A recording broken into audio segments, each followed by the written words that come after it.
Good evening, everyone, and welcome to the Center for Italian Modern Art. My name is Nicola Lucchi. I'm the director here at CIMA.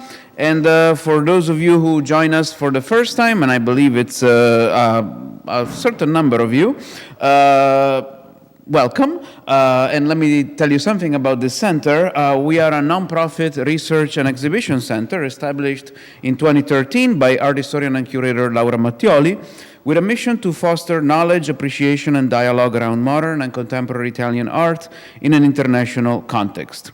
We accomplish this mission by presenting temporary exhibitions of modern Italian artists, such as the one that surrounds us today, which is dedicated to Nanni Balestrini and was curated by Marco Scotini. Balestrini is better known in the United States as a writer.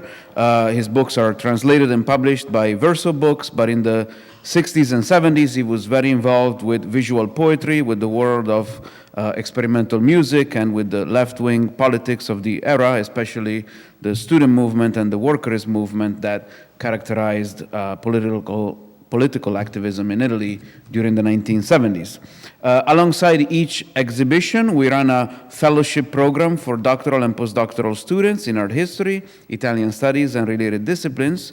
These students present research projects related to the upcoming exhibitions, and they are invited, the ones that are selected, to join us in residence for the duration of the show to study the artworks and participate in events that help us explore in detail various facets of the historical moment discussed in our exhibitions. Our commitment to dialogue this year has also extended to this series of talks with contemporary artists that we developed originally in connection actually with our last exhibition, and my colleague Adriana Sadowska will tell you more about this in a moment. The series of events is titled Persisting Matters, and it was developed thanks to a grant from the Andy Warhol Foundation for the Visual Arts. Tonight, I am very delighted and grateful to have with us an artist, Michael Rakowitz, who works on fundamental cultural questions that matter not only to contemporary art, but also to ancient art, to the legacies that exist around cultural heritage, as well as the ones that we can create today. I should say that, in fact, Michael, you were, I think, if not the first, one of the very first artists that we had thought about this program, this series, in connection with Corrado Cagli and that exhibition. And in fact, it was even before we had a title for the series. And I think that Persisting Matters and having you, we couldn't have thought of a better title to come up with. I think this is just, the best final event that we could possibly hope for this series. I also want to thank Laura Raicovich, who has kindly agreed to serve as discussant in this panel, and I look forward to the insights that she will bring to our conversation. Before we delve into the event that we will have, I just want to remind you about one more event that we will present in connection with the current exhibition, which closes on June 22nd. So if you're interested in learning more with a guided tour, you can always come see us on Fridays and Saturdays. We are open to the public, both for general visiting hours as well as for guided tours. But on Saturday also, this Saturday at 6 p.m., we will host a jazz concert with a trio featuring Gerald Cannon, Jeffrey Weldon, and Elio Coppola. And it should be a nice occasion to celebrate also with a glass of Prosecco. There is a glass of Prosecco tonight, but another one on Saturday if you come back. With that said, please help me welcome my colleague Adriana Sadowska, who is Development and Special Programs Manager at CIMA, and who has been truly a real champion of this project, has done an immense job coordinating all of the talks, this talk in particular, as well as the mini documentary that was developed with the good folks at Owen Films and that we will screen briefly. It included a site visit to Chicago to meet with Michael, and she took the trip, so it was a lot of work for all of this. So thank you for that. And thank you all for being here, and enjoy the event.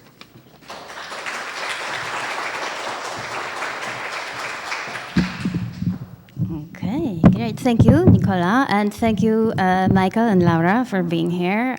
It's really a pleasure. It's been a pleasure to work on this series. And thank you, everyone, for being here.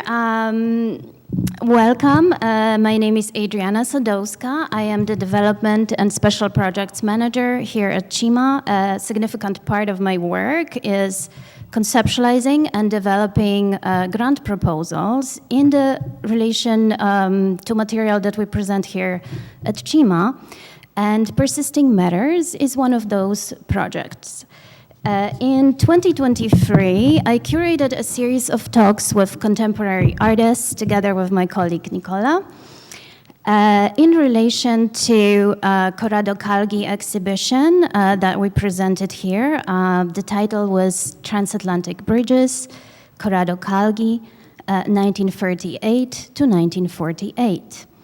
The exhibition was dedicated to the openly gay Jewish Italian artist and his years in exile in the US due to Italy's racial laws.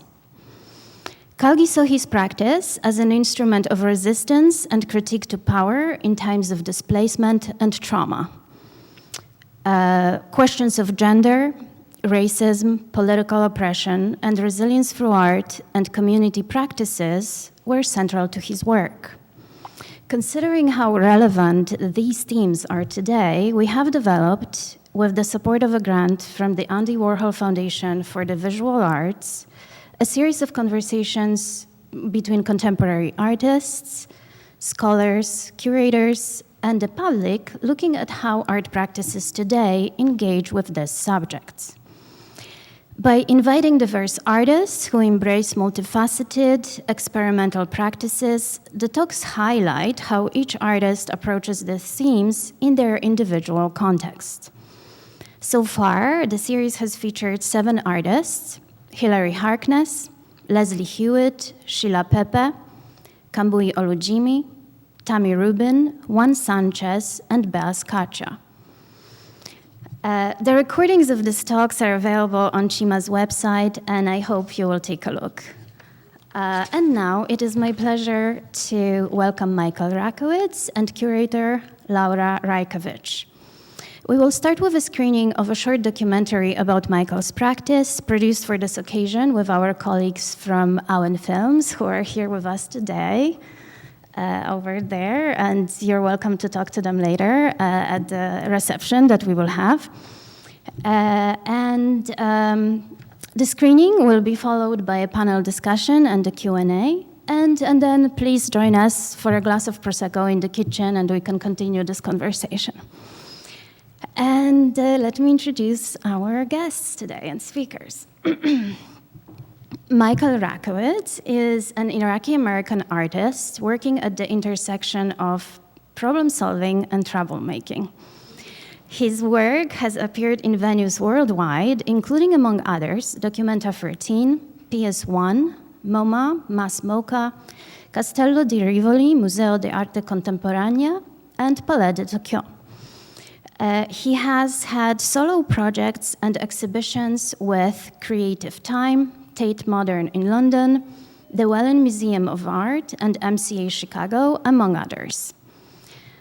He is the recipient of many awards, including most recently the 2020 Nasher Prize and the 2018 Herb Alpert Award in the Arts. He was awarded 2018-2020 4th Plinth Commission in London's Trafalgar Square.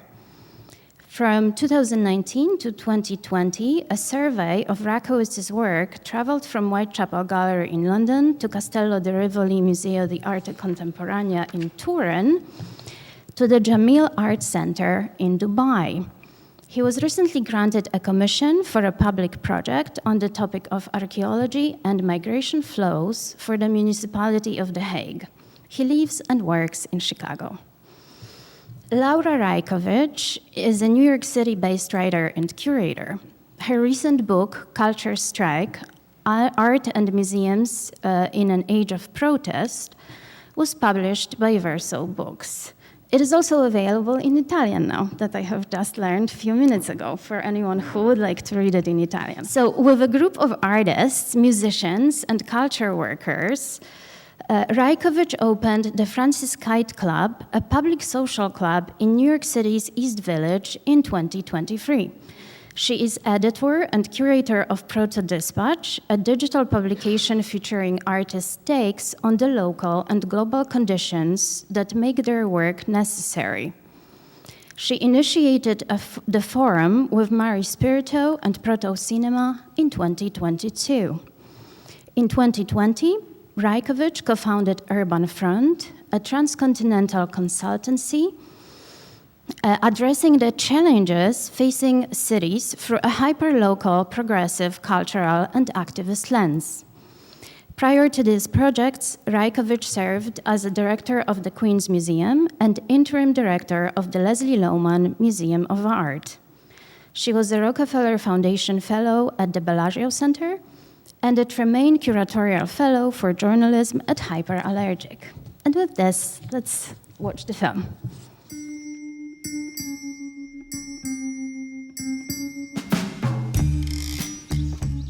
The dean of my high school called me to his office, and I thought I was in trouble.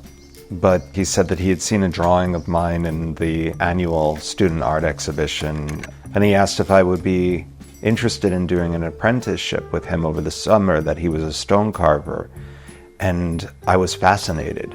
From the very beginning, when I first hit that hammer onto the chisel and saw the alabaster being removed from the stone, I was hooked.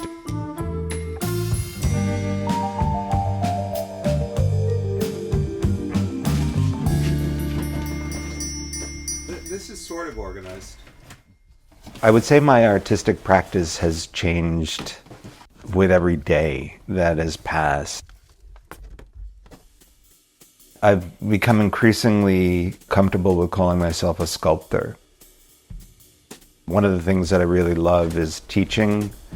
I wanted to transmit not only the skill sets, but also the encouragement, the enthusiasm, the excitement that I felt like I had gotten.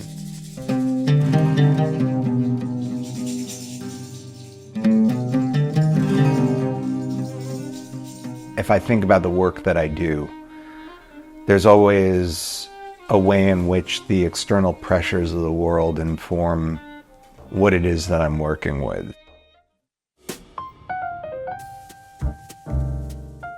Art takes some of the vision that can't always be put into words into a space that is not just about the symbolic realm, but it's also about the sensory. And that's one of the reasons why I don't only just engage with traditional artistic materials, but I think about food. Making this artwork called Return, the date syrup cans were a kind of pivotal moment that talks about provenance. The date syrup can is actually from Iraq, but it gets labeled as product of Lebanon as a way to circumvent the UN sanctions. So the xenophobic kinds of pressures turn that date syrup can from being something mundane to being something that, for me, coming from an Iraqi Jewish family, was sacred. In 2003, I started a collaboration with my mother, Enemy Kitchen, where I taught different public audiences the recipes that she and my grandmother had made throughout my life. And that project has evolved from cooking workshops to also being a fully functional food truck.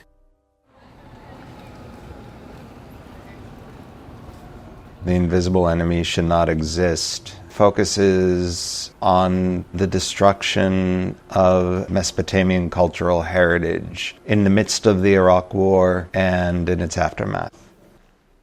So I started to think on a project that would somehow implicate the way in which our museums are these crime palaces that hold all of these objects that have also been extracted in the past in ways that can be considered looting.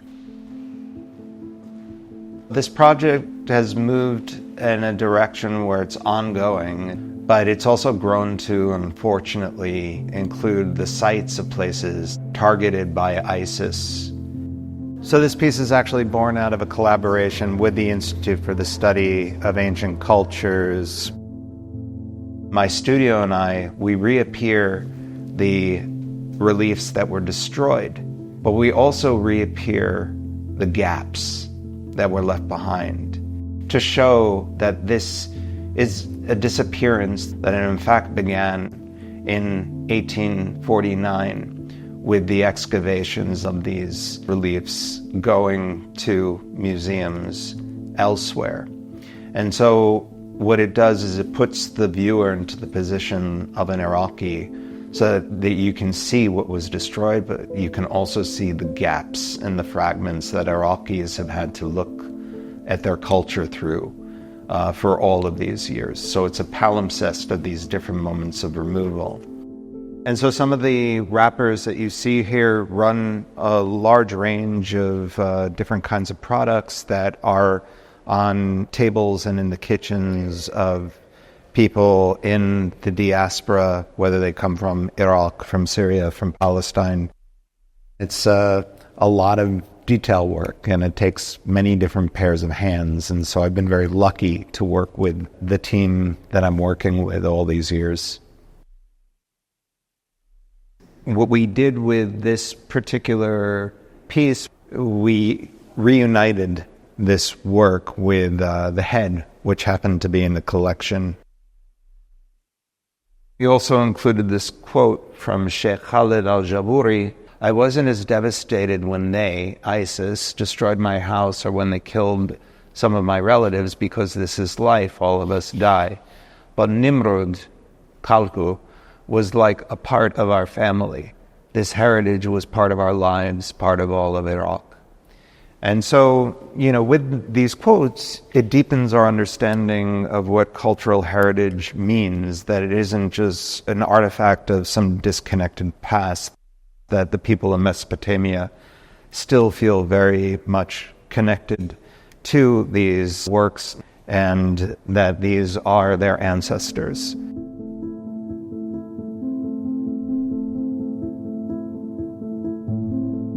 I've always thought about art as being a place of vision, where something new happens. I think that it can sometimes be a place where I can prototype ways of being together that surmount the realities of our world. And I try to escape the real world with my work. And so I think that the driving force behind my work is probably about us peeking through these seemingly insurmountable or impenetrable walls that allow us to see new ways, and that things can reappear, that things can be mended, and that there can be propositions of how we can live together. I hope that there's a lot of things in the future that will render my work obsolete. I hope that I won't have to make ghosts of disappeared artifacts because they will all have reappeared, or that there will be an abolition of war and I won't have to work with people who are victims or perpetrators. I don't want our cultural heritage to end up in a vitrine. I want us to use our objects and to continue to transmit our traditions and our rituals, and to see them grow and even change into the future.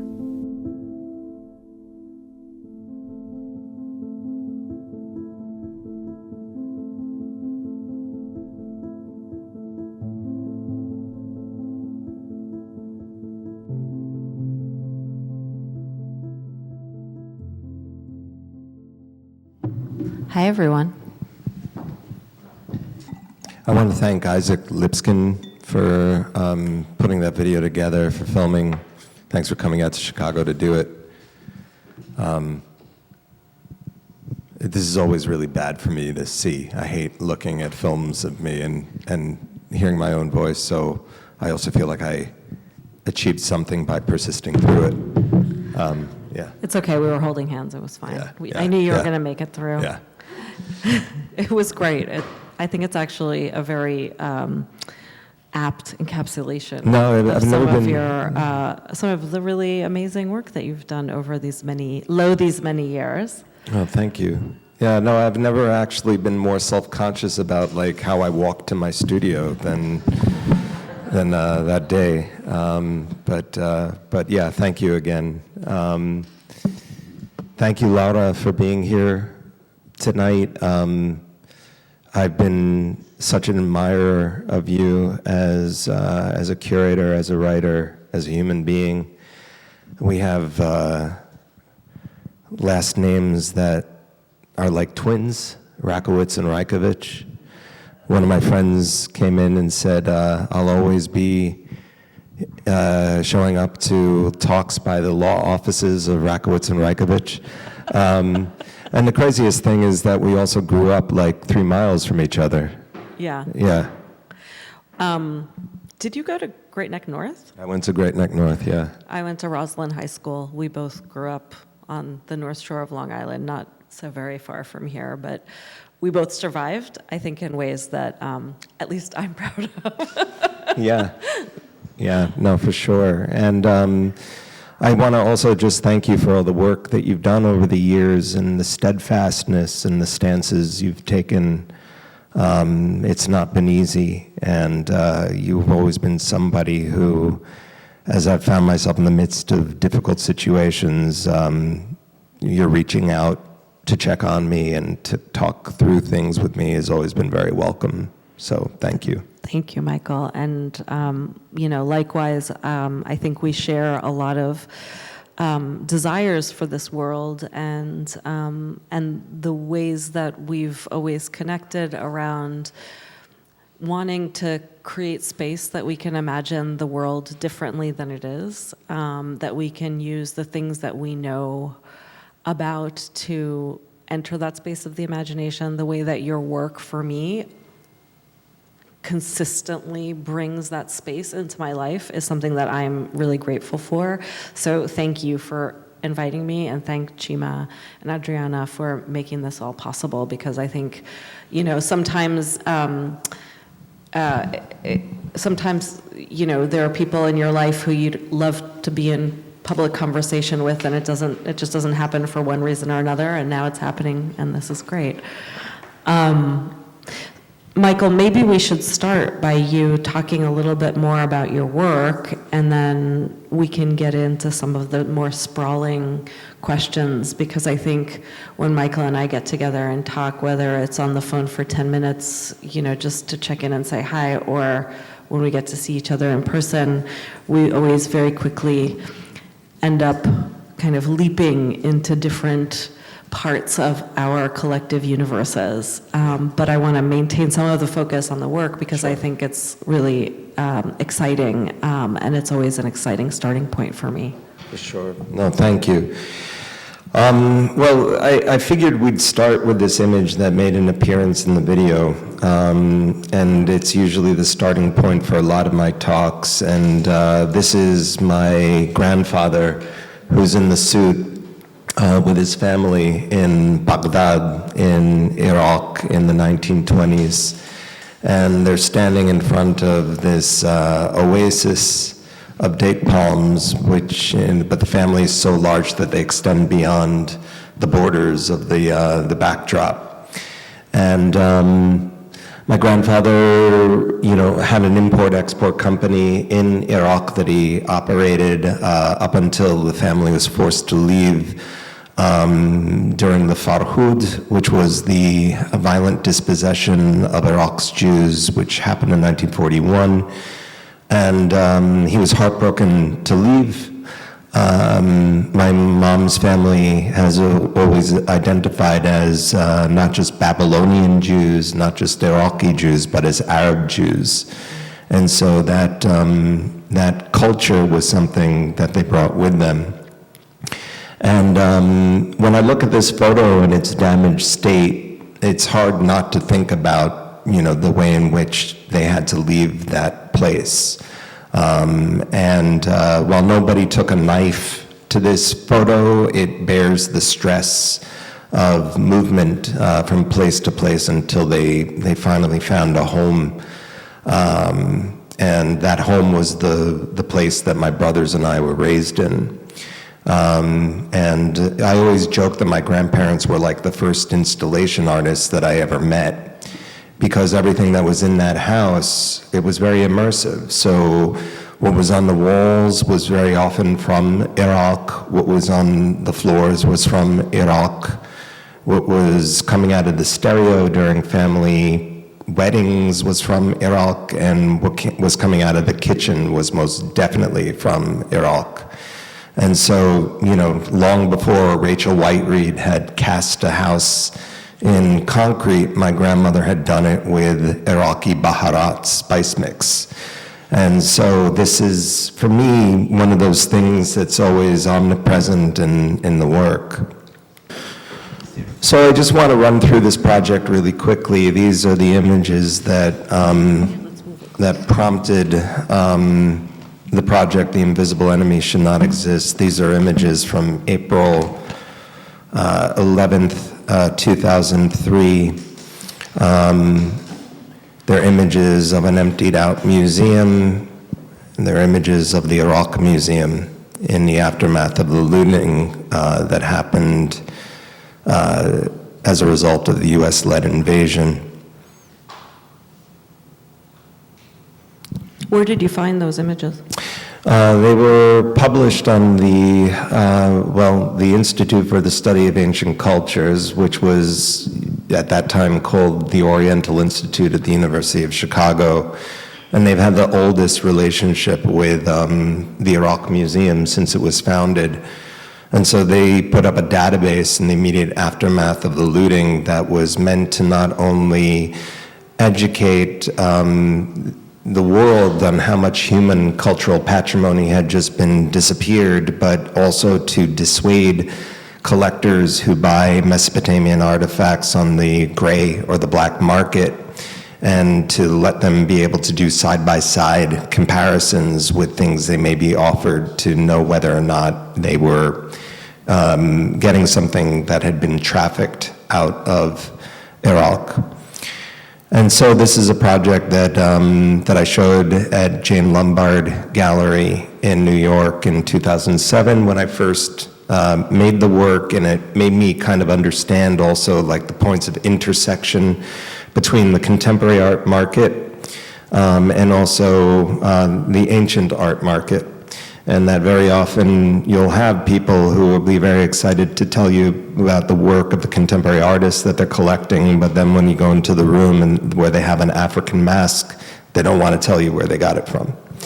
And so those kinds of intersections allowed for me to kind of take this anger that I think a lot of us were feeling in the aftermath or during the war, and also especially as this first moment of pathos seemed to open up. And so when the outrage about lost artifacts didn't turn into an outrage about lost lives, this project allowed for me to do something that could potentially haunt these Western collections.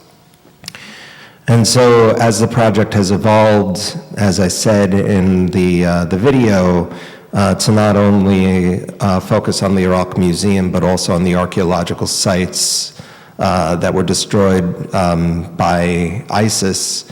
Like this is the Lamassu of Nineveh that stood at the Nergal Gate, that was made in 700 BC under the reign of the Assyrian king Sennacherib.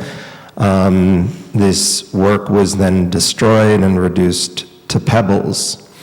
And at the time I was working with my team to kind of determine what size it would be. And I had been nominated for the 4th plinth, and I found out that the Lamassu was actually 14 feet in length. And then when they sent me the blueprints for the 4th plinth, I found it was 14 feet in length. And so I thought to myself, what else would I do? And so it stood in London for 2 years, and there were some questions about where it would end up afterwards.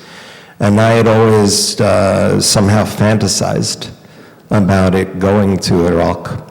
But as I spoke with more and more Iraqis about this, they said, you know, no offense, we don't really want the tin can version, you know? But if you give us this, you're letting the British off the hook. Because in London, at the British Museum, you have these two guys, and you actually have 5 more of them. So they have 7 Lamassu in London. So after these conversations, I decided the Tate Modern had come to me and asked to be the custodian of the work. And I like this word custodian, because it talks about custody. And custody is always something you can reconsider. And so I said to them that this will be fine for me, but I want you to share custody with an Iraqi museum.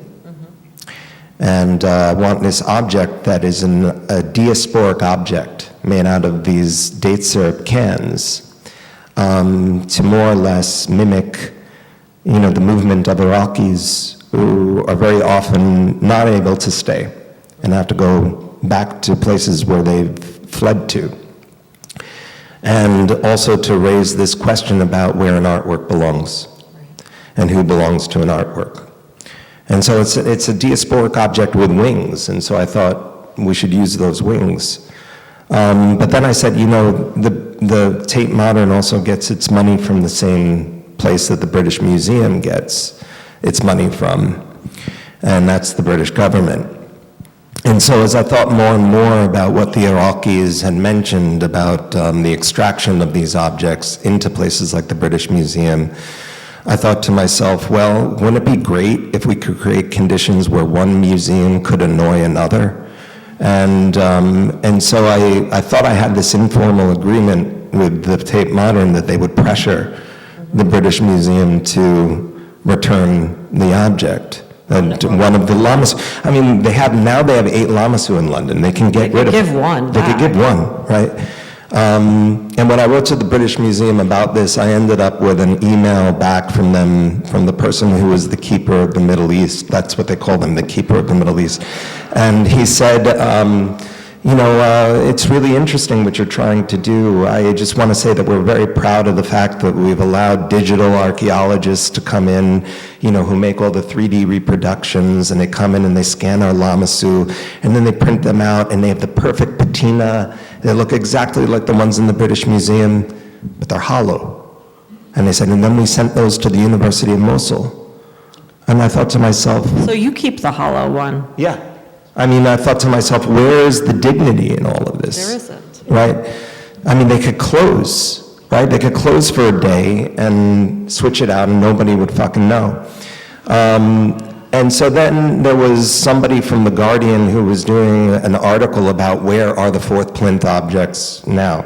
This was a deal I made in 2020. It wasn't news, but in 2023, it became news. And so before I knew it, there was this headline that I'm asking the British Museum to return the Syrian treasure to Iraq and swap, which is not untrue or inaccurate.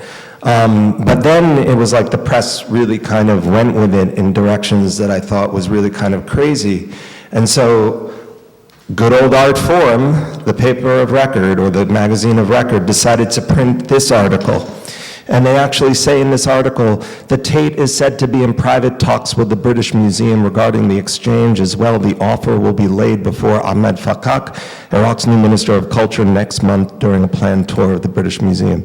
There were no private talks, There was nothing going on in So they just invented that? They invented it. And I wrote to Art Forum to get them to correct it. And I don't know who you can write to at Art Forum. I wrote to editorial at Art Forum. I wrote to even the subscribing. I couldn't get any answers. And so they kept this up. And so I thought to myself, well, it's misinformation, right? But then I started to think, well, everyone's rooting for this to happen. Yeah. And Maybe it's useful. Right. And so, I started to think about, what could come after the museum as we know it. Yeah. And this is something you've thought about quite a lot. Yeah, and actually, to start with the British Museum is an interesting place to begin because, of course, in my book, Culture Strike, I also write about the British Museum in relationship to the work that they have from the Acropolis and their flat refusal to return any of it, because it would create bad precedents because then other people would want their stuff back. And one of the big problems, of course, with this with these relationships that museums have that display old art is that, especially old art that's been taken out of its context, like the Lamassu or the Acropolis marbles, is that it creates this false idea of universalism, right? Like, there's stuff from Greece and from Iraq at the Met, and also at the British Museum. It's all taken, it's all removed from its context. And that makes sense, right? If your identity, if what you think of as your culture is somehow not necessarily reflected by those objects. But the minute there's something about you that is reflected by those objects, it changes the relationship immediately. So suddenly it's not just like, oh, these are really beautiful things that exist in the world that should be available for all of us to look at in this way, but they're things that have been literally removed from where your family once lived or where you trace your ancestry. And suddenly that's really different, right? It hits differently. And I think that that's a part of what is really a problem about the way that so-called universal museums are constructed, is that they don't necessarily, they're not tuned to the fact that our identities are different from one another, and that we might have different ways of negotiating those spaces. And so one of the projects that I worked on actually during COVID was something called the Art and Society Census, which was a partnership with the Brooklyn Public Library. And in part, we wanted to kind of gain this was after I left the Queens Museum, and I'd been really sort of struggling with this a certain set of ideas of like, what do people want from experiences of culture? You know, where do we sit in the world right now? I know that growing up for me, like, we used to drive in at least once during the winter time to Manhattan, to drive up to the cloisters to go see the cloisters, because it was always beautiful at that time of year, and it was this like magical moment that we always spent as a family, like walking through the cloisters, usually in the snow, because it snowed then in the winter time or whatever. But you know, what does it mean at the Queens Museum, for example, to have pay what you wish admission or suggested admission? If you're not familiar with those protocols of what you do at a front desk, that's going to be kind of mystifying to you.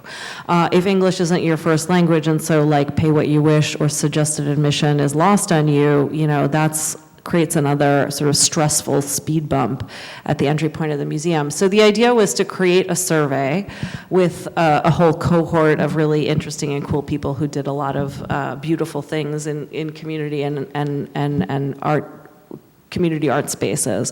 And so we created this census, and the idea was to distribute it through all of the different library branches for the Brooklyn library system, which are, I mean, the library system is incredible that we have in New York City.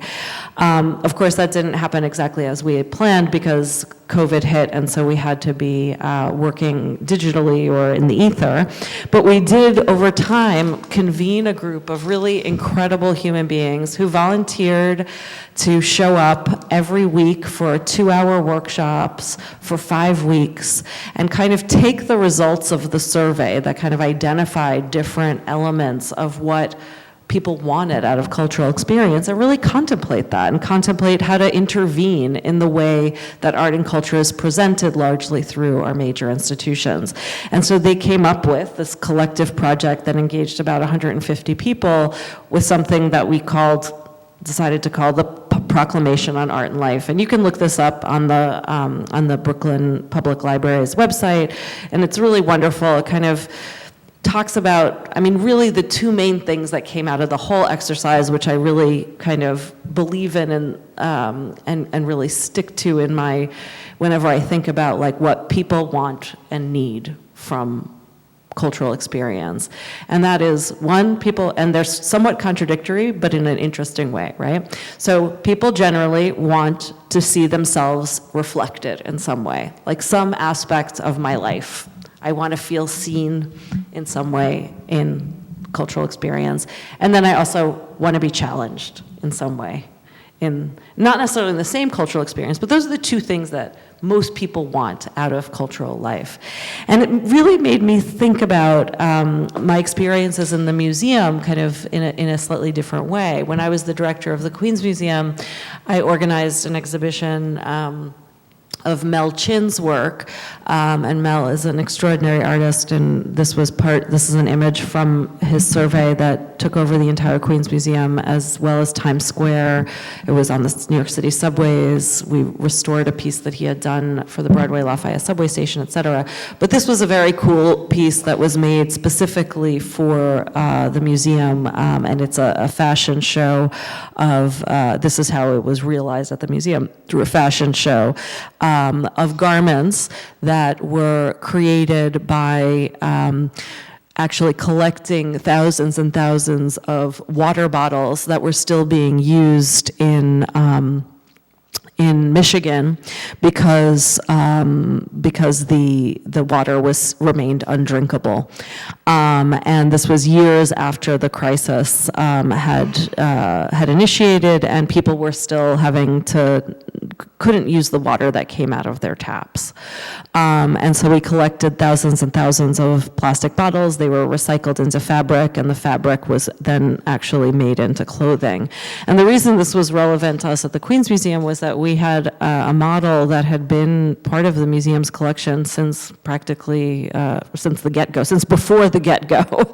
And this is a model, a 1939 topographical model of the watershed of New York, of where New York City gets its water. And so we transposed the kind of Michigan watershed over the top of it, and this is where we also displayed Mel's clothes.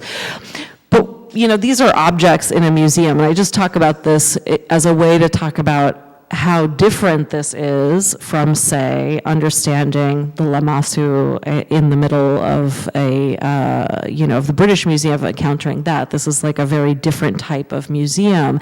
And yet, what happens in museum spaces is that one of the things that's really hard about them, having worked in them for many years, is that they're actually hard spaces to be social in, to actually have interactions inside. So while I think people want to be surprised or challenged or seen, reflected in the work that they encounter, there's also no place that's really easy to talk about that or ways to interact with one another. And so sometimes these interactions, while we might get a lot from seeing a work like this, it precludes that social aspect. And, one of the things that I got into trouble for at the Queens Museum, but also that was really important to me during my time there, was that after the election of Donald Trump, which actually literally put 20% of my staff into the potential deportation line because they were all DACA recipients, and Trump had pledged during the campaign that he would send every DACA recipient home, we decided to join the art strike during Inauguration Day because these were not abstractions for us. These were material, real conditions that affected the people not only who visited the museum every day, but also who worked there. Not to mention the many thousands and thousands of people who lived in the neighborhoods surrounding the museum. And so we had a poster making workshop that was one of the highlights of my time at the museum. It was a beautiful day. There were like 300 people who came to just work in the museum and make their posters and buttons. And it was like moms and grandmas and kids, and it was just amazing. And for that moment, there was this real, it was a real social moment. It was like a moment where all these people came together from totally different walks of life to just be together during a time when they all felt very, very vulnerable. And so anyway, it was just, to me, this was a really moving thing that could also happen in a museum as well as an exhibition of work by an artist that was like extremely connected to the conditions of daily life. And so I just thought I would share those thoughts with you to kind of link some of the social aspects of Michael's work and the kind of engagement with questions of hospitality and how we show care for one another through cultural experience. Because I think one of the things that I thought a lot about lately is that, there's all this talk about care in institutional spaces, whether we're talking about universities or museums or other types of organizations that we've built within our society that are, frankly, in trouble these days, right? And so how do we actually care for one another? How do we actually see one another for who we are? And how do we have those kinds of interactions that are gonna, make us be able to imagine the world a little bit differently? I mean, I think many of us would agree that we're in a pretty crappy place right now with the way that the world is unfolding. And so how do we do that? How do we imagine that space? And for me, this social aspect and thinking about how do we make the spaces of culture hospitable. No, I really appreciate that a lot, and seeing these kinds of moments where there's a dispersal also of agency, where it's like it's not just what's on the walls, but what's in front of people that's being made by their own hands. It's like those kinds of things are often dismissed, as activity. But I think activity is really important, Well, and in point of fact, the Art and Society Census, one of the things we were going to do in order to help people who were total strangers who didn't know each other, to get them to talk more openly and perhaps be a little bit more vulnerable together, is to do something, whether we were going to be like making pickles, or we're going to see if there was an artist who needed like lots of little piece of paper folded, or some activity that we could do together that would kind of break down the barriers to that feeling of like, oh, am I going to say the wrong thing, or am I going to, I don't, that shyness that we tend to have together. And I think that's something that I'm very concerned with in these very challenging political and social, this very challenging political and social moment where there's a lot of fear and there's a lot of need for us to be that much more vulnerable in that space. No, absolutely. I mean, one of the only things I could do in the aftermath of October 7th was to reach out locally to people who are from Palestine or coming from countries that have declared solidarity. And these people who are in some cases, positions of leadership at cultural institutions were actually made to feel very unwelcome and unsafe in their own workspaces. And so I haven't made a hell of a lot of work, but I've made a lot of food, like whatever you would call it, grief cooking, but creating the circumstances and the spaces where people could talk and to actually be able to say the words genocide without being policed, without being gaslit.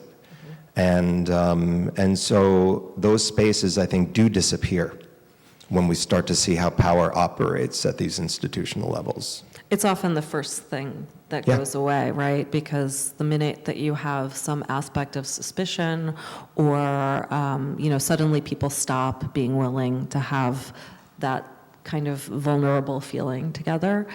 And of course, in my view, one of the problems that we've had in society in general is a kind of very specific narrowing of the imagination. That comes in around how capitalism works, how authoritarianism certainly works. But these forces that want us to not be able to stop us from seeing what could be possible, what might be, if we didn't pay attention to the constraints that we're constantly told that we're up against. And I think, for me, the reason that art and culture is a really important place to play in, and I use that word very deliberately, is because it actually is one of the few spaces that we can use to open up those narrow straits of the imagination. And I don't mean that just for artists, or I guess maybe I mean that in a much bigger sense, because I think that we're all producing culture constantly, and part of the reason that I embrace and think it's so important to have moments like this one, at the Queen's Museum, is that the ability to produce culture is not something that's limited to objects, beautiful objects like we see surrounding us today, but also in even just being here together, or having a Prosecco afterwards. These are moments of cultural production. And I think too often, what happens between us as the product, as a piece of cultural production, as an element of who we are, is not granted the status that art objects are. And I think that there's something in that interaction that I often see actually in your work, Michael, that you're setting up the conditions for those things to unfold. That really is where a lot of the meaning is made for me, right? And so there's the symbolic aspect of what art does, but there is also this moment of meaning making that can happen.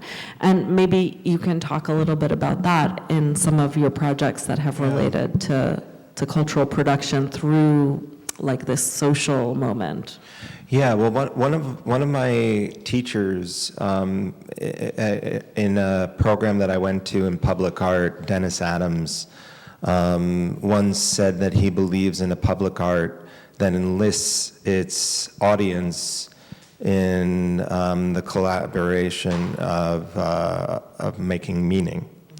And I think that that's true of all artwork all the time. I think that that's one of the magical things about artwork, is that you can have these moments where it's speaking directly to you, where it may not have been intended for you. And a song about lost love, can be a song about a lost country. And so those kinds of things for me are really important to be able to talk to each other about. It's one of the reasons why looking at art together is one of the things that I miss a lot, and when it happens, I realize how lucky it is to be with somebody and looking at work together. And so, one of the things that happens in my own work when it comes to public art is that it's weird that in London I ended up on a pedestal. The work ended up on a pedestal because I was taught not to do that, in public art, but to disperse it, and to think really critically about it. And so the City of London always asks these artists who do the fourth plinth to do a kind of like souvenir. And so I decided to use it as an opportunity to do this thing that I've dreamt of since I'm a kid, which is do a cookbook in collaboration with my mother. It wasn't just my mother, it was like 41 other people as well. And it was a way to more or less look at this sculpture that was made up of 10,500 cans of date syrup. And to ask the question, well, with all those cans, what about the date syrup? And to extend the sculpture into the cupboards and the bellies of people not only in London but elsewhere. And so, there's all these different recipes that we're It's a really good cookbook. You should get it. I cook from it all the time, and one of our favorite COVID-era recipes is in there. Oh, is that right? The chicken skewers with date syrup, which is so delicious. Yeah. You really have to try that one. Yeah, and if you're a vegan, you can make it with tofu. But this is date syrup and molasses, which is called dibiswarashi, which is a recipe that was contributed by Reem Kassis, who is the author of The Palestinian Table, which is an amazing cookbook. And then my recipe for masgouf, which is the national dish of Iraq, which involves a really spectacular way of cooking fish. But it's a very, for me, these kinds of different registers through which projects can happen, that it isn't always just about the object, that the object is in fact, it can be a transitional object that starts to move to the side while these other relationships are developed. Well, and even as you talked about the lamassu as this moving object, literally moving, physically, potentially moving from the plinth into the museum, to replace one of the objects that could go back to Iraq, Right. the stone objects. Right. Right. Yeah. That in some ways it becomes the substitute. Right. And this is a word that I've talked about a bit recently, but what I love about the word substitute is that it comes from the Latin substituere, and the noun derivative of that is statua, statue. And so as I've thought about, these sculptures that I'm making that are substitutes for lost sculptures, it makes me think also about the way that happens in recipes. That oftentimes as you move further and further away from a place, like what do you do if you can't get batarga? Is there a substitute for batarga? But there's all kinds of things that happen in foodways as somebody gets further and further from a place. And so speaking of food, I talked about in the video Enemy Kitchen, which has become a fully functional food truck on the streets of Chicago. It hasn't been out since before COVID, but it's staffed by Iraqi refugee chefs, and then the sous chefs and servers are former combat veterans that served in Iraq who have come back and founded organizations like Iraq Veterans Against the War, which is now called About Face, or War Resisters League. And so you end up in this situation where you have these two pairs of hands on both sides of the cataclysm, and finally the Americans are taking orders from the Iraqis. And that's not a mistake I made on the Iraqi flag. That's actually the Chicago flag, but in Iraqi colors.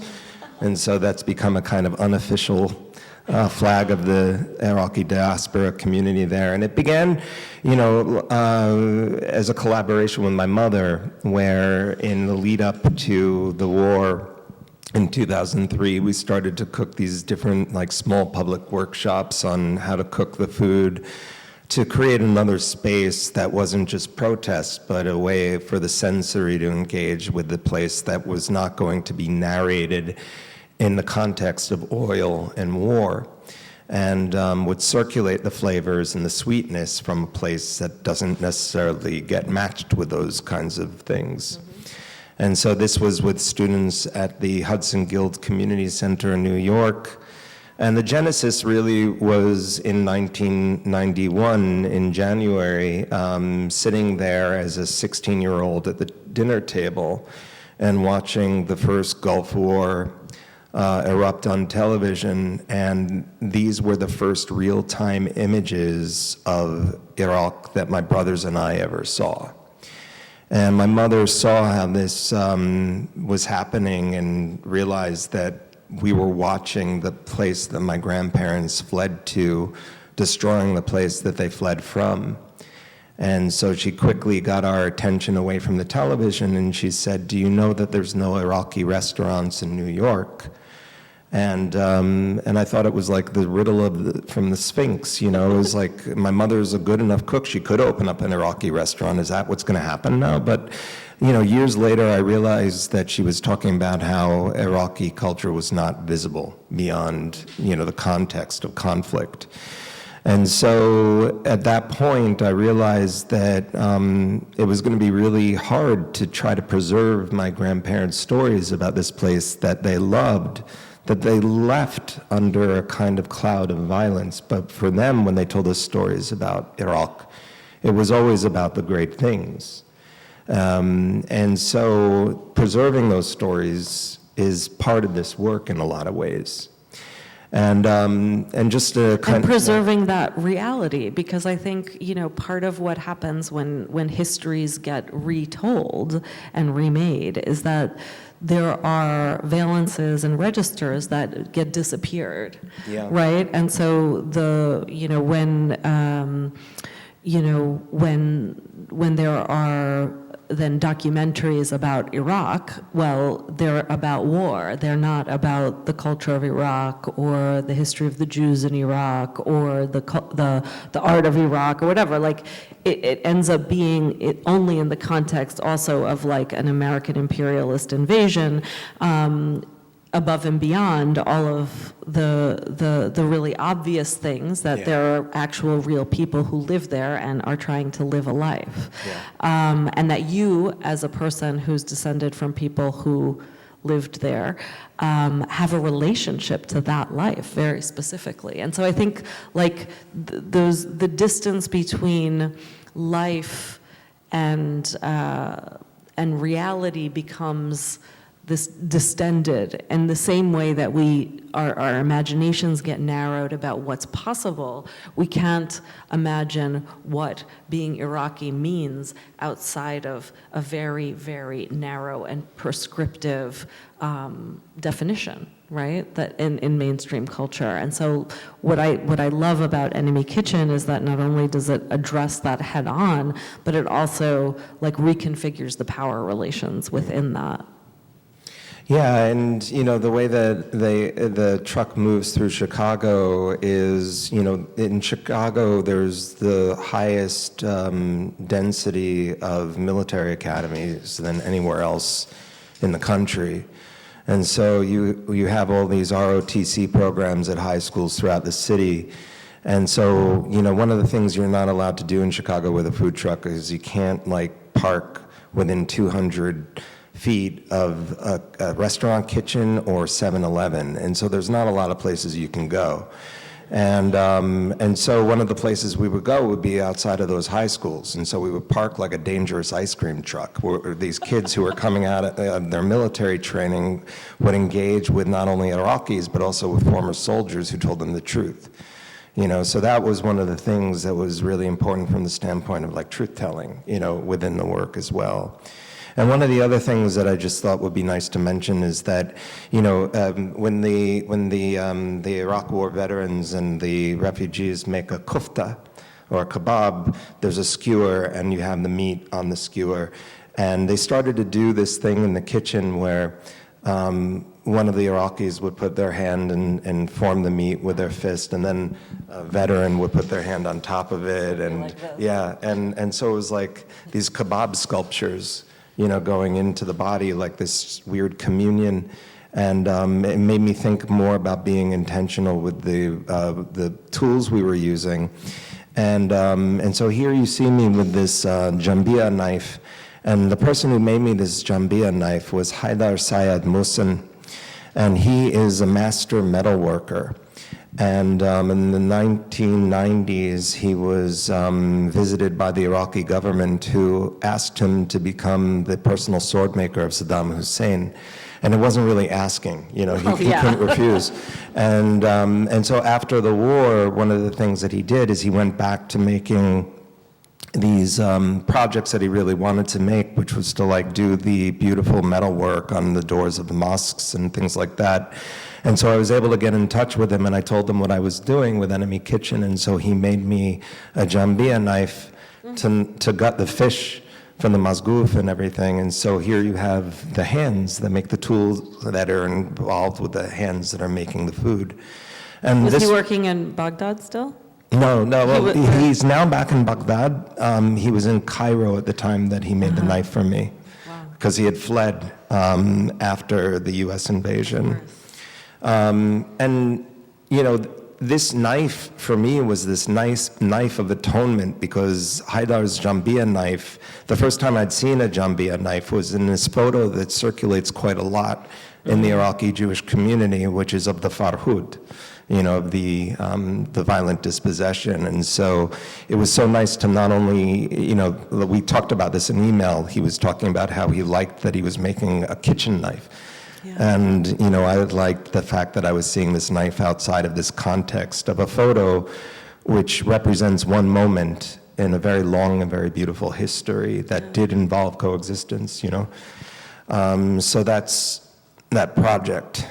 And so now, hospitality. Yeah, so as as Adriana mentioned in the introduction, almost a year ago, we got the liquor license for a collectively organized project called the Francis Kite Club, which was founded by me and a bunch of friends who all came out of the isolation of the pandemic feeling like we wanted to spend more time together. We wanted to spend more time with other people. We wanted to spend more time in a place that was a public place where we could have that kind of kismet of, you know, who knows who's going to walk in tonight. And so we decided to create what we call a public social club.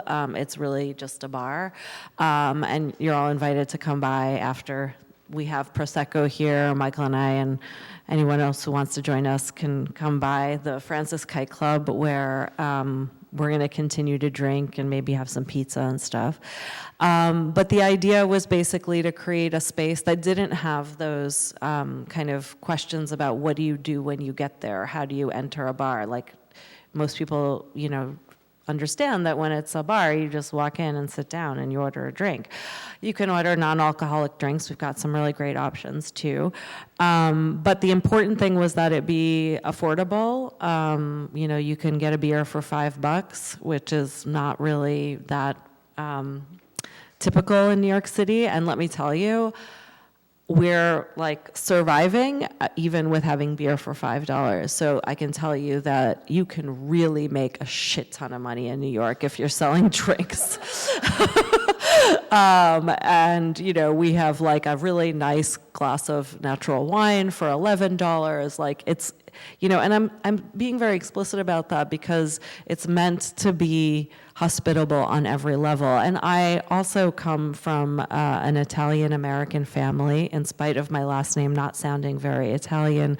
My father was from Istria, which is in northeastern Italy, and he came to the United States just after the Second World War ended, when Istria was basically given to Yugoslavia as part of the end of the war arrangements. And so my family had the choice of staying and becoming Yugoslav or remaining Italian and moving further inside of Italy. And so they opted for the latter. They moved to Genoa. My grandfather had been a cook in the Italian Navy and had been working on merchant ships that were going to Latin America from Genoa, and he continued to be a cook on those merchant ships. He came to New York and was like, forget this war-torn Europe thing. Like, we obviously need to move. And my grandmother was like, what, are you kidding me? We just left Istria with all of our family still there. They were the only ones who really left. And within 3 months, they were on a boat here. My grandfather eventually became the chef at the first Northern Italian restaurant in New York City, and then opened his own place, and then trained a lot of other Istrian people who came over to be chefs. There's a whole longer story there, but this kind of dedication to food and hospitality has been very much a part of my growing up world, and the idea that like what happens when you share a meal together is something more than just the sustenance that you get from that meal. It's a way of communicating much more than just here's some food to eat. So for me, the Francis Kite Club has become a place of hospitality. This is what it looks like inside. It's really like a kind of old schoolio bar. And people hang out. And in fact, Khaled did a beautiful project where we served an incredible Palestinian meal to like 50 people. It was pretty amazing. But the kind of magic of what happens when you invite the social into a space can be really amazing. We've had a number of different workshops there. This is from one that Rael and I planned together around a book that we did on freedom of speech that Michael is in. one of his projects. And I often have these things that I call socials, which is an invitation to just come by from 6 to 8, either on a Thursday or a Friday night, and just talk, hang out, have some onion dip. I make onion dip every 2 weeks. And we just talk and drink, and, it's just a way to spend time together. So, this is about being an open invitation, but it's also about, being able to get in cahoots with one another, because, there's so many, public space isn't very abundant in New York. We might have public parks, but, they're often policed. We might have, and most of the other spaces cost a lot of money to be in. And so this is a space where not only can we meet and have fun and have joy together, but it's also a place where we can really try to work through some of the tough challenges that we all face, which is part of our reality too. And, one of the things that I like about this word hospitality is that, if we think about the etymology of it coming from auspice and ostis, you have not only this idea of it being about the guest or the host, it's also about the enemy and the stranger. So there can be the antagonisms, that persist also throughout the family unit. Thinking about the moments in kitchens, where there are disagreements, but there's also food that we are making for each other. And also the way that... and to contain that kind of conflict, you have to have a bond of some kind, right? And I think that we do have to create spaces where we can share conflict, that it's not just that we're all speaking to the choir and singing to the same tune. Yeah. No, this is amazing. I can't wait to go. And you'll have to send me the recipe for your onion dip. Yeah. So on this note about hospitality and hostility, the Francis Kite Club connects nicely, I think, with Dar al-Salh, which is an off-branch of the Enemy Kitchen. And this is a project that I did in collaboration, it's an ongoing project that I do in collaboration with Dr. Ella Habiba Shohat and Regine Basha, who is a curator. But I also think Regine is kind of like an artist. She's amazing. Yeah, and she's put together this incredible compendium, an archive of the Iraqi Jewish music, that had been developed very much as a kind of 20th century modern project, and she's archived it, and it's beautiful, and it's fun, and it's soulful, and it reveals all those moments of overlap that oftentimes people flatten or erase. This woman in the middle is my grandmother, Renee Shamoun, and she's the biggest influence on my practice.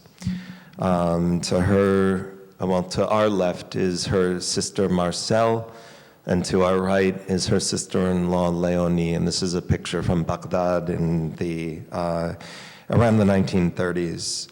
And I was invited in 2013 by the Moving Museum, the curators at the Moving Museum, to be a part of a project in Dubai. And they wanted me to do Enemy Kitchen, which wasn't going to really work because there are many Iraqi restaurants in Dubai. And so it wouldn't have carried the kind of friction that it would have carried in the US. And I said, if you want me to do something about this intersection of hospitality and hostility, I might open up the first Iraqi Jewish restaurant in the Arab world in close to 80 years. And they were just suicidal enough to say, let's do that, And so Dar al-Salh actually means domain of conciliation. And I love this word because it reminded me of Superman's Fortress of Solitude, and thinking about a place that is so poetically named, but it's also the sphere of the Islamic world to which different minority groups like the Jews belong in the Islamic world. And it provides freedom of religion, tolerance, and in the exchange of attacks, you also don't have to serve in military. And so this was a sphere that I thought was worth revisiting, not as a nostalgia, but as something that could suture the interruption that occurs when you have the nationalisms that emerge in West Asia, whether it's Zionism on one side or Arab nationalism on another. And it was those conditions that made it impossible for my family to stay in Iraq, and it put Arab Jews in general into impossible situations. Right. And so this is the storefront. My grandmother's photo is used as the identity of the restaurant. It's an art space that was called Traffic. It began as an industrial commercial space, and this was the last exhibition they did, so it ended as such as well. The municipality of Dubai had actually come to us and had told us, that I couldn't put on the windows, the glass windows, Iraqi Jewish cuisine. They said that it was too dangerous and that people were not able to separate what it meant from the political situation. And so sometimes I look at censorship as an opportunity for poetry. So instead it was called Cuisine of an Absent Tribe. And then there's this other title that you are eating a dying language from the plate of a ghost. And so if we think about Iraqi Jewish recipes, right now there's, as far as the official census, there are 3 Jews left in all of Iraq.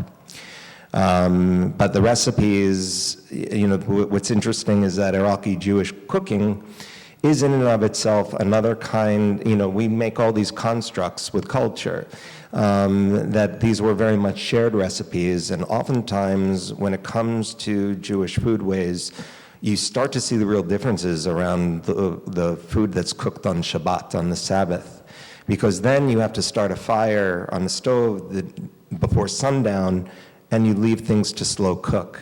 And so that's when our soul food gets made, And so you have dishes like tibit, which is served on the Sabbath, which are very, very different in some ways, but there's even different dishes made by the Assyrian community and by both Sunni and Shia communities. That's called habit, which is very much very similar. And so when we talk about Arab Jews, this is my grandfather Nisim Ishaq Daoud Betaziz, who's on the right, and his brother Salim on the left. And this was a term that disappeared after 1948. And so this is us making the imhasha, which is also dolma. And then this was the result. And then this term Arab Jew, the only person who I heard use it outside of my mother and my grandparents was Ella Shohat. She wrote an essay in 1992 called Reflections of an Arab Jew. And I was in my first year of art school when it was published, and so this essay saved my life in a lot of ways, because I always seemed to constitute this oxymoron for people, and including my own community within the Jewish sphere of life who contest this term as being a genetic impossibility, which is a disgusting argument to make. Well, I would say you're living proof that it isn't. Well, yes, but some people will actually contest that, and that's when I get the hate mail that includes PDFs of eugenic reports and whatever else. And but the term Arab Jew, Ella explains, is hyphenated. And she sees this hyphenation as a kind of textual bridge or as a suture. So it's a remembering and a remembering, a reattachment of severed parts. And so Ella was happened to be teaching in the UAE at the time through her contract with NYU. And so she became a co-host of this restaurant with me. This is me with the tibit. And tibit is actually the Sabbath dish. And what you do with this dish is you actually, I'm going to give a recipe. You take the skin off a chicken, a whole chicken off in one fell swoop. It's difficult to do. And then what you do is you suture all the holes that have been made by taking it off the legs and whatever, and then you stuff it with cubed lamb, rice, tomatoes, Baharat spices, salt, pepper. I even put rose petals in it, and then you sew it up, and then it looks kind of like a puppet, and you put it into a pot, and you sear it, and then you put the chicken in next to it, and then you put more rice, and you bury it, and then you put eggs, and the whole thing cooks for like It's a perfect Shabbat dinner. yeah, it cooks for 18 hours, and you eat it when you come home from synagogue the next day. And so that's the result of it. This is me with kibbah. And one of the things that I talked about in the video was about not ending up in a vitrine. And so when we come back to these images of the Iraq museums looting, and then I think about the things like the plates that are in those museums. And I think about the possibility of breaking the vitrine, but in a different way, to liberate those objects that should be used and to not necessarily just repatriate them to their people, but to repatriate them with their function. And so I've been collecting for the last 20 years on eBay the plates that were taken out of Iraq by the Jewish community when they fled. A lot of them ended up in estate sales in places like Israel and in London. And it's only the metal that survived, the ceramic broke. So for the dinners, I had these 20 plates that were distributed on the table serving the food. And so this was a way of making those people who are no longer here with us, my ancestors, present at those dinners. And this is actually the ceremonial tray that was used in the Great Synagogue of Baghdad. Wow. And then this is Regine. Regine, as a co-host, made the playlists. Oh, it's not playing. Okay, there was supposed to be audio. This is from her website, Tuning Baghdad. And so she would make these playlists each night, and she would give a toast about the Iraqi Jewish music. And one of the stories she told was that a lot of the musicians came from this Jewish school for the blind. And in those places, they were learning instruments as a way of heightening their senses. And so all of these amazing kanun players and oud players and composers were coming from that school. And then the singers were coming from the Quranic Islamic traditions. And so the Iraqi Jewish music that you can hear from the 20th century, including songs like Fog al-Nakhal, which means above the date palms, which is almost like an alternate national anthem for Iraqis, like that came out of those collaborations. And so, it was a way of not just recalling these moments as a nostalgia, but seeing it as a blueprint for how we can move forward and actually liberate each other. And thinking about the methods through which, when we think about these things and they get relegated violently through language as being a nostalgia, we're talking about human history. And if we're talking about departures that happened in 1941 or 1948, we're talking about a time that was equivalent in the long arc of human history to 10 a.m. this morning. Right. So it's not impossible to suture those moments and to reattach them. And someone else actually who speaks really beautifully about kind of how to bend time in a way that I find very productive is Ariella Aisha Azoulay, Yes. who's another person who I think probably calls herself an Arab Jew. She does, yeah.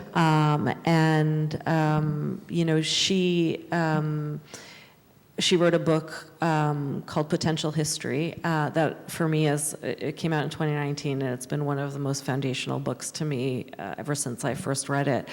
And one of the things that she suggests in that book is that we can put ourselves not just in our imaginations, but actually quite literally into other moments in time to actually participate in solidarity with a particular historical moment.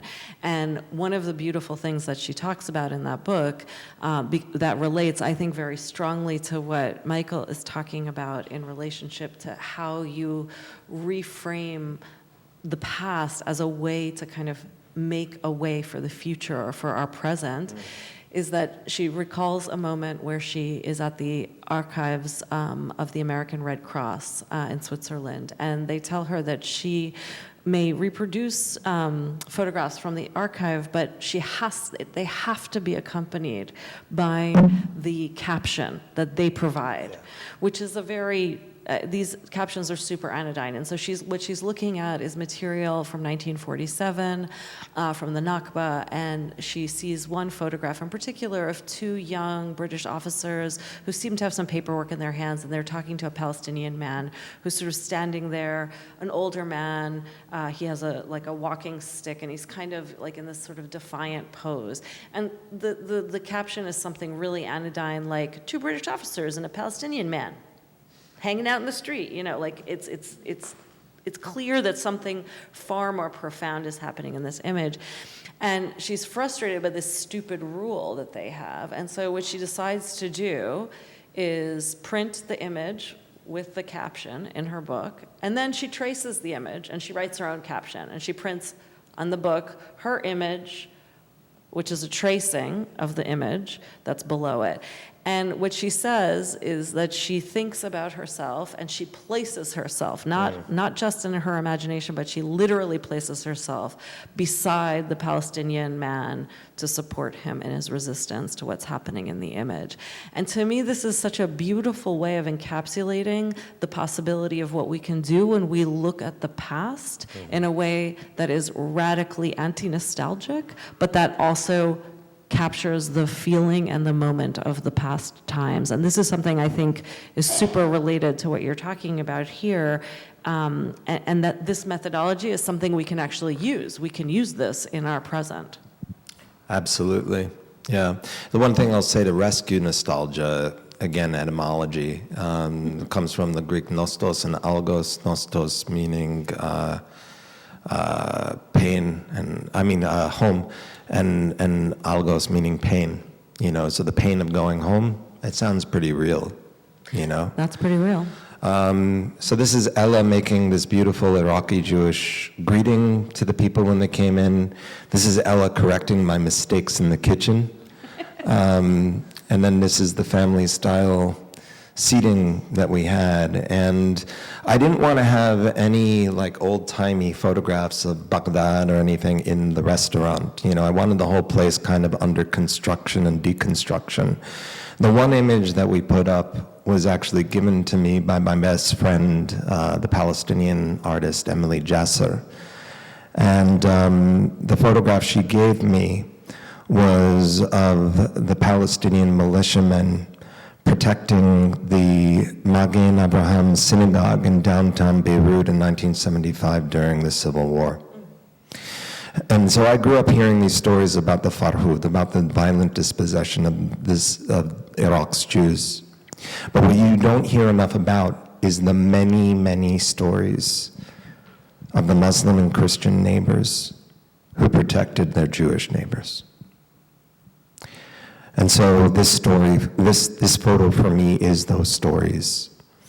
And so adding to that is the beautiful comment that was left for us by a Palestinian scholar who visited the dinner. And she wrote, "As a Palestinian in the diaspora, I understand that our struggles are inseparable. In the long term, our liberation will be your liberation. It is our purpose as beings in this world to reclaim the history of Arab Jewry as a monumental chapter in both Arab and world history, in solidarity and conciliation." And so I really try hard to try to live up to that comment. And so this is the way it looked from the outside. This is our Dar al-Sal family. And so when I look at an image like this, it repairs an image like that.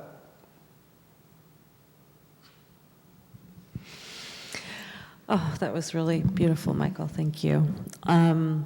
Maybe we should take some questions. First of all, thank you. It's been an incredible 90 minutes. And yes, we can take a few questions. And maybe while you guys think of questions, there's something that I want to say about stubborn optimism, because one of the reasons that I think one of the qualities, Michael, that you and I share that I have always admired in other people and only recently claimed for my own self, in part just because of my family's relationship to stubbornness, and that I was by far not the most stubborn person in my family, but turns out I'm pretty stubborn. It just gives you a sense of how the testadura happens genetically. But I think there's something really important about being a stubborn optimist in these times, and that's something that I really admire about the way that you move in the world. And I've found that I really want to break bread with other stubborn optimists, because I think that we have a way of finding the places that we can work, or at least making inroads in ways that are perhaps a little bit unexpected. And I think that's probably one of the most urgent things that we need, is to really take that on, to take those responsibilities on, and to support one another in doing that. I have a question to start, if I may. I think that a lot of your work in all of these different forms that it takes, whether it's the still frame videos or the sculptural work or the food projects that are really community-based, the themes in many ways are the same, and yet my question, I guess, is there a modality of expression that you have found to be most effective? Or is it that each modality speaks to a different public or to a different context? Is there one that you are more attached to, and one that perhaps you think has had the greatest effect? And it's hard to, of course, certain things maybe end up on art forum more easily than others. And so it's also hard to what effect are you trying to achieve with the various different projects? But is there one modality of expression that you have found either more compelling or more bringing better results based on what were your expectations going in? Yeah, I'm boycotting Art Forum, but when it comes to the different approaches, I love the difference. I mean, I think one of the things that an artist should claim is wanting to be sort of surprised, like I want that. I don't want to do the same thing over and over again. And when you have like a dinner, you're always getting a different group of people, so that will always change. But I think they've all been really rewarding. I mean, I think one of the things that I loved the most was having my grandfather's store in Brooklyn, and having it on Atlantic Avenue in the heart of New York City's Arab community, and opening up the store with this desire to import Iraqi dates to the U.S. for the first time in decades. And one of the things that I had observed by going to Sahadi's all the time, growing up, and then becoming a Brooklyn resident, was the way that Charlie Sahadi is like this amazing host. He runs his store, but he's like the institutional memory of Brooklyn. And there's always a story that he's telling whenever you go in that store and he's there, and it just seems so natural to me. And I'm not like a performance artist, and so as I thought about like how could I open up a space that would allow for a dynamic discussion about the Iraq War that wasn't the editorialization and the ventriloquization of media at the time, it just seemed like the best thing to do was to like, okay, I'm going to go into the family business and try this thing that is a really, it's bad business, but maybe it's good art, and so I had a really, like, that project for me has taught me a lot. And I try to make these situations where I can be present, but I can also be real.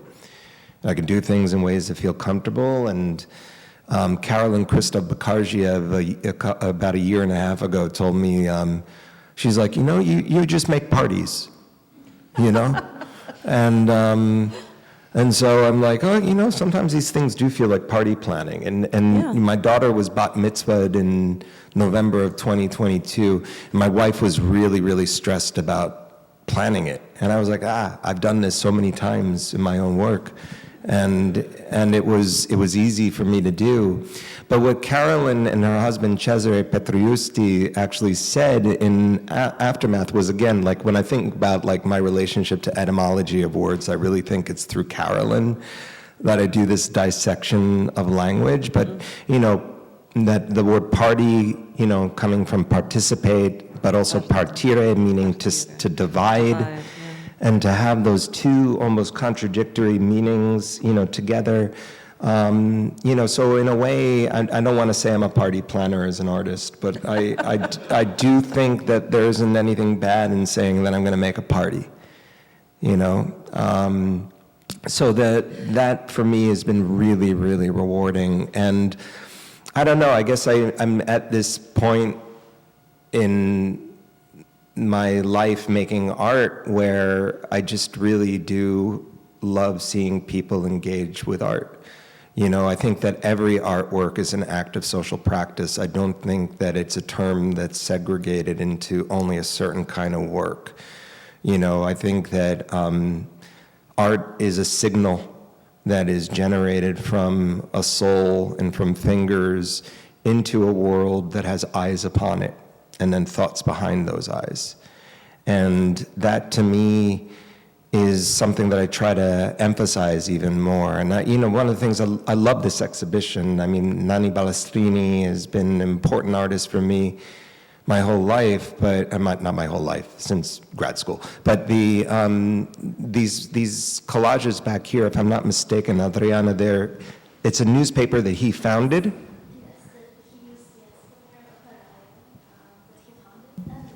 Yeah, this was a extra-parliamentary left-wing magazine called Potere Operaio, which was also the name of the party that he had created, again, a party that had no political representation in the Italian parliament because it was so far out to the left, that was past the Communist Party. And it was related to the movement of autonomist Marxism that was trying to rethink what was the position of a proper communist against even the Soviet Union and the kind of degeneration of communism into totalitarianism after World War II. And that's what I find amazing about that, is that he's creating this act of a certain kind of dispersal of knowledge, of distillation, and he's also using it as his own collage material. And so that kind of circular ecology within the work on a social level, is really, really fascinating, for me. And, I was telling Laura that Laura has actually achieved something with the Francis Kite Club that I dream about too, of like quitting teaching and not being ventriloquized by an institution and opening up a restaurant where that teaching can happen too, and so I think that there's a lot to that, of like having a relationship with all your materials all at once, but those materials are also, you move beyond them. They're the relationships as well, and their spaces. Yeah, and I think, to your point about creating space, I think, Michael, one of the things that you've accomplished so beautifully in so much of your work is that you've created spaces for the kinds of experiences that people can both see themselves and see and be confronted by something perhaps that challenges them. And, you know, and to me, that's what kind of satisfies that desire for making meaning. And I guess, you know, one of the things that's been very exciting to me about the Francis Kite Club was to kind of be able to throw open a lot of the institutional doors that normally stay closed to people who don't work in that space. And to say, you know what, if there's something that you really want to do and you need a space to do it, you know, just fill out this form on our website and we'll try and figure it out, you know. And, you know, of course, we as the 5 of us who are co-founders of the space, we review all of those and we decide whether or not we think it's a good idea. So there is some sort of editing process, but it's pretty generous, you know, and that's the desire. The desire is that we collectively construct the space. That's why we call it a public social club rather than something else, because our desire is to say, look, we recognize that we all need to create things. We all need to see things into life, and therefore we need a space to be able to do that, and most of us don't have access to that kind of space. And for me personally, you know, after working for so many years inside cultural institutions, after leaving the Queens Museum, I loved my new life of, you know, being a recovering museum director / you know, whatever. But one thing that frustrated me was that there were things that I wanted to do that I didn't have a space to do them, you know, that I wanted to have interactions with people outside of my house, you know, which was typically the place where I would invite friends over if, you know, I wanted to have a conversation about something. So a place like the Kite can hold that in a way that maybe is very different from a museum space or another type of cultural space, but to me sets up a different set of relations, a different set of power relations that I think is really important and fruitful. And so I see that as being, you know, a real way into, you know, maybe testing some of the ideas that we have.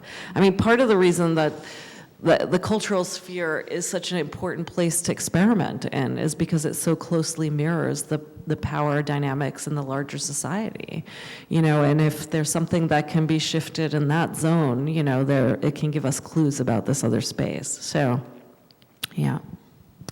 There may be one question there. Thank you for a very interesting talk. So my question is about restitutions. The argument that we always or often hear from museums is that you know, restitutions are hard, are difficult because sometimes those countries don't have cultural institutions that can properly you know, that can guarantee adequate conservation of those objects. But you, Michael, were actually talking about, you were suggesting putting those objects back in their original context and even using them for their original function. So can you talk a little bit about how you envision that? Thank you. Thank you for the question. And yeah, that argument is so horribly racist. And I'm glad you brought it up, because when I hear that argument, you know, now I get to talk about what the British Museum did this past year. You know, it's like those things aren't safe there, you know? So I think they're actually a lot less safe in places like these storage houses that keep them as colonial booty. I think those places absolutely can care for their objects, you know, and there are actually places that are moving that kind of argument forward. Like when we talk about restituting not only to the country, but also to its use, right?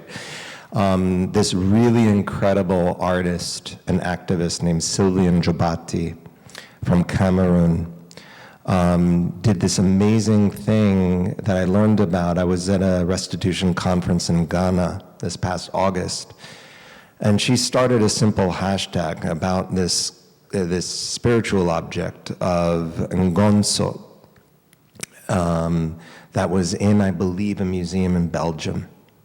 And she talked about how the effect of Ngonso leaving Cameroon, being stolen, had created conditions in Cameroon that were the result of her departure. When we talk about people's beliefs. And so it was basically a hashtag, bring back Ngonso, that was accompanied by all these other kinds of multivalent things that happened, whether they were video essays or different kinds of interlocutors speaking with Sylvie, or, it just really kind of caught fire to the point where Ngonso was returned, and so I think when you actually do take human remains or you take spiritual objects and you put them behind glass, that's a very, very intentional thing that the global North and the West has done repeatedly. And Boris Groys actually talks about the museum as being a definitive sign of death. And he talks about how in the daylight, you can see that death in those vitrines. And he talks about actually the example of Lenin being on display in Russia. And that over the years, there have been many, many people who have called for Lenin to be buried. And it's always met with resistance, and they just keep using more and more formaldehyde, I guess, on Lenin. But the real fear, he posits, is that if you bury Lenin, you don't see the corpse of Leninism.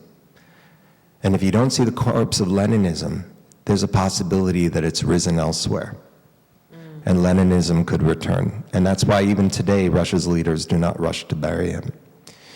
And so if I think about words that I really am trying to get out of my vocabulary, words like ancient and antiquity.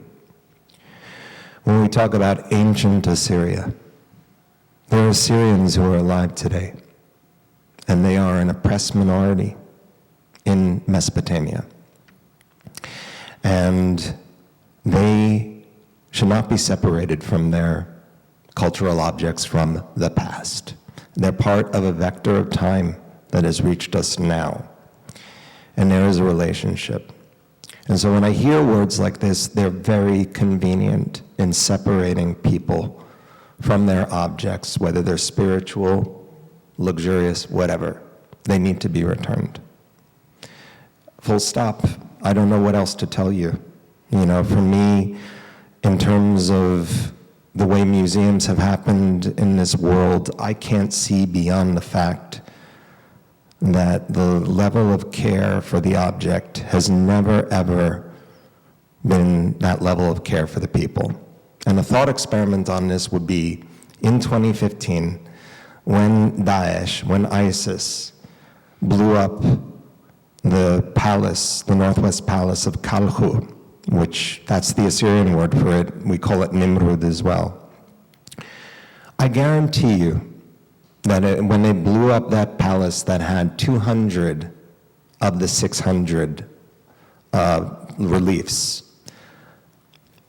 and they said to the world community of museums, open your doors and take these, otherwise we're going to destroy them, every museum and government would have fallen over themselves to make it so that they could take those objects. But if they said we're going to execute these 200 Assyrians, Yazidis, and Kurds unless you take them, I guarantee you the borders would remain closed. So that's why I don't give a shit about the arguments about whether or not an object is safer outside of our museums.